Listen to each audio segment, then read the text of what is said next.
चलिए आगे बढ़ते और बजरी को लेकर बड़ी खबर का रुख करते तो आपको बता दें कि सुप्रीम कोर्ट बजरी को लेकर आया फैसला। आपको बता दें सुप्रीम कोर्ट की तरफ से बजरी को लेकर फैसला आ चुका है। दीपावली से पहले ही इस पूरे मसले पर सुनवाई हो चुकी थी।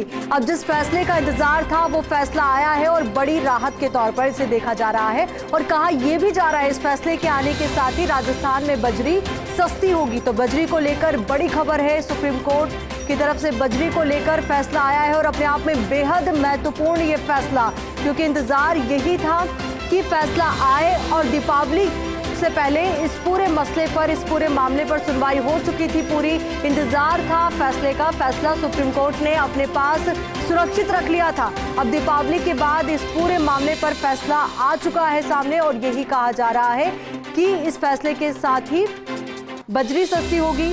नवीन शर्मा की याचिका पर सुप्रीम कोर्ट ने फैसला सुनाया है। अब इसी खबर पर हमारे सहयोगी निर्मल तिवारी हमारे साथ जुड़ चुके हैं। निर्मल, आपसे जानना चाहेंगे जो ये फैसला आया है कितनी राहत के तौर पर इसे देखा जा सकता है?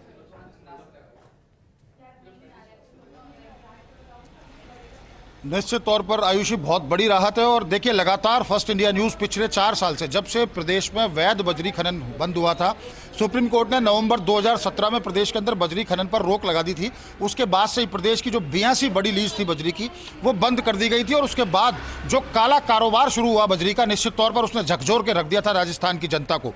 सीधे तौर पर जो बजरी 20 रुपये फीट में मिल जाती थी, वो बजरी 200 रुपये फीट तक बिकी। और कोरोना काल में तो बहुत ज़्यादा स्थिति ऐसी हुई थी कि बजरी की कालाबाजारी शुरू हो गई थी। हम लगातार इस बात को बता रहे थे कि इस तरह से सुप्रीम कोर्ट के अंदर पूरे मामले की लेकर सुनवाई शुरू हो गई थी। खासकर जो बजरी ट्रक वेलफेयर सोसाइटी थी, उसके अध्यक्ष थे नवीन शर्मा, प्रदेशाध्यक्ष, उन्होंने याचिका लगाई थी और उनकी याचिका पे लगातार सुप्रीम कोर्ट में उसकी सुनवाई चल रही थी। उसके बाद पिछले वर्ष सुप्रीम कोर्ट ने एक सेंट्रल एम्पावर्ड कमेटी का गठन किया, जो नवीन शर्मा की याचिका के बाद याचिकाकर्ता नवीन शर्मा को लेकर प्रदेश की उन नदियों में पहुंची, खासकर बनास में और मासी में, जहां पर की बजरी की लीजें चल रही थी, 82 बजरी की लीजें। उसके बाद ये माना एम्पावर्ड कमेटी ने कि जो हालात थे वो निश्चित तौर पर विषम थे। बजरी की कालाबाजारी बहुत तेजी से शुरू हो गई थी और लोगों की जेबें भी कट रही थी और सरकार को रेवेन्यू का नुकसान भी हो रखा था। खासकर जो लेसी थे उनको भी बड़ा नुकसान हो रहा था। उसके बाद सेंट्रल एम्पावर्ड कमेटी ने अपनी रिपोर्ट सुप्रीम कोर्ट में प्रस्तुत की, उस पर लगातार सुनवाई चली और पिछले महीने की 27 अक्टूबर को सुनवाई पूरी हो गई और सुप्रीम कोर्ट ने फैसला सुरक्षित रख लिया। और वो फैसला आज, जैसा कि हमने कल ही लोगों को बताया था, हमारे दर्शकों को बताया था फर्स्ट इंडिया न्यूज ने, कि आज सुप्रीम कोर्ट उस पर फैसला सुनाएगा। तो सुप्रीम कोर्ट ने फैसला सुनाया। फैसले में साफ तौर पर कह दिया कि प्रदेश की जितनी भी बजरी लीजें, मतलब उससे पहले जान लें, जरूरी है कि प्रदेश में जो भी बजरी की लीजें बंद थी उनको लेकर के एक बड़ा राहत भरा फैसला आया। सुप्रीम कोर्ट ने माना कि सेंट्रल एम्पावर्ड कमेटी की जो सिफारिश थी उसको अक्षरशः मंजूर कर लिया, यानी कि अब प्रदेश में वैध तरीके से बजरी खनन एक बार फिर शुरू हो जाएगा और अवैध जो बजरी का जो माफिया पनप रहा था उस पर रोक लगेगी। इससे निश्चित तौर पर देखिए, बजरी की रेट समझने से पहले ये बात समझना जरूरी है आयुषी कि सुप्रीम कोर्ट ने जो फैसला दिया है उसमें पहली बात तो यह है कि सेंट्रल एम्पावर्ड कमेटी की सिफारिश को मंजूर कर लिया। इसके 2 इंपैक्ट होंगे। एक तो प्रदेश के अंदर खातेदारी में जितनी भी बजरी की लीज चल रही थी वो बंद हो जाएंगी।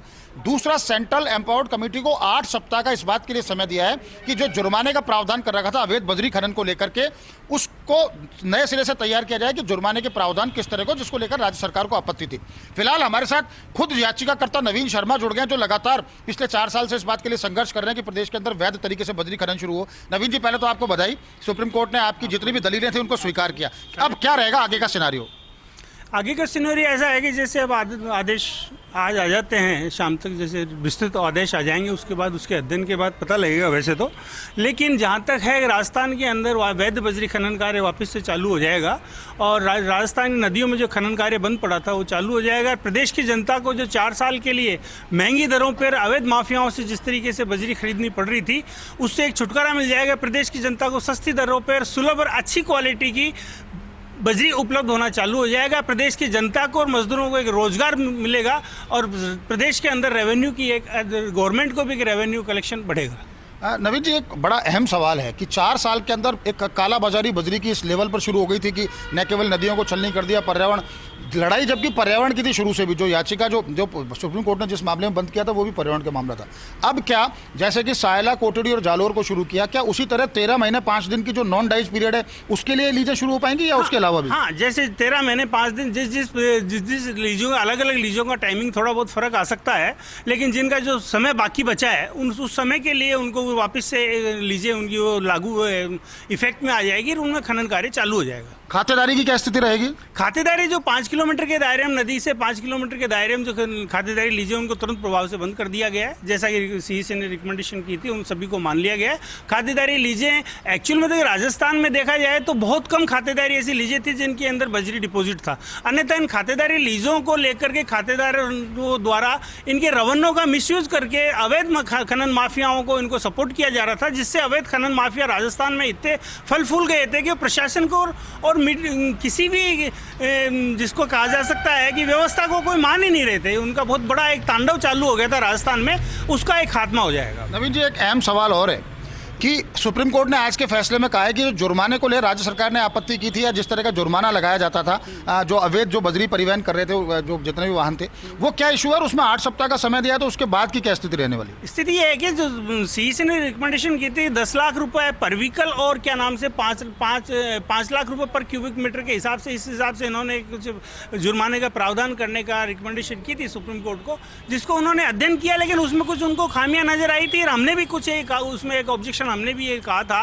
कि खाली व्हीकल्स पे और ट्रांसपोर्टर पे ही खाली जुर्माना करने से अवैध माफियाओं पे अंकुश नहीं लग पाएगा, जब तक कि जो अवैध इलीगल माइनिंग जो नदियों में और जगह जगह कर रहे हैं उनको भी इसके अंदर लिया जाए, उन पे भारी जुर्माने और उनके ऊपर क्रिमिनल ऑफेंसेस क्रिएट किए जाए। हमने सजेस्ट किया था सुप्रीम कोर्ट को मैंने, और उन्होंने उस चीज सबको देख के दोबारा से सीईसी को कहा कि 8 वीक के अंदर दोबारा से इस पे पूरा विस्तृत इस पे एक्सरसाइज करके 8 वीक के अंदर उनकी रिपोर्ट। एक संक्षिप्त में एक सवाल और था, अंतिम सवाल पूछ रहा हूँ, संक्षिप्त में जवाब चाहूंगा कि अब प्रदेश में बजरी जो लीज 82 बंद थी, उनमें कब ये खनन शुरू हो जाएगा ताकि जनता को राहत मिल सके जल्दी से जल्दी? देखो, ये वैसे जो सुप्रीम कोर्ट की सीईसी की जो रिकमेंडेशन थी, सीईसी की सारी रिकमेंडेशन मानी, उसके अकॉर्डिंग उन्होंने 14-15 के अंदर जो रिप्लेनिशमेंट स्टडी की जो रिपोर्टें पेश की, उसको आधार मानते हुए सीईसी ने सुप्रीम कोर्ट को भी रिक्वेस्ट की थी और सुप्रीम कोर्ट ने डायरेक्शन भी उसको मान लिया है। और उसके आधार पर एमओएफ जल्दी जितनी भी 8 लीजों की तो लगभग ईसी आ चुकी है, बाकी जो ईसी बाकी है वो बहुत जल्दी प्रदेश में इनको मिल जाएगी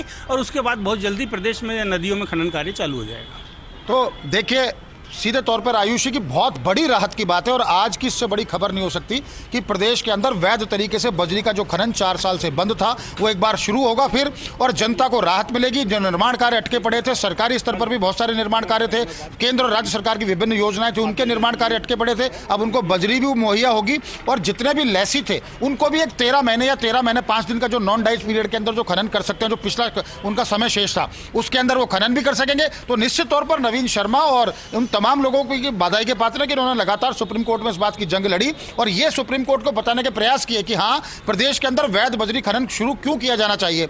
इनकी याचिका पर यहाँ पर सेंट्रल एम्पावर्ड कमेटी भी आई और आज सुप्रीम कोर्ट ने जो राहत भरा फैसला दिया, तो निश्चित तौर पर कहा जा सकता है कि प्रदेश के अंदर जल्द से जल्द वैध बजरी खनन भी शुरू हो पाएगा, जनता को भी राहत मिलेगी और सरकार को राजस्व भी। आयुषी, निश्चित तौर पर बड़ी राहत की खबर है। तो बहुत बहुत शुक्रिया निर्मल हमारे साथ जुड़ने के लिए। और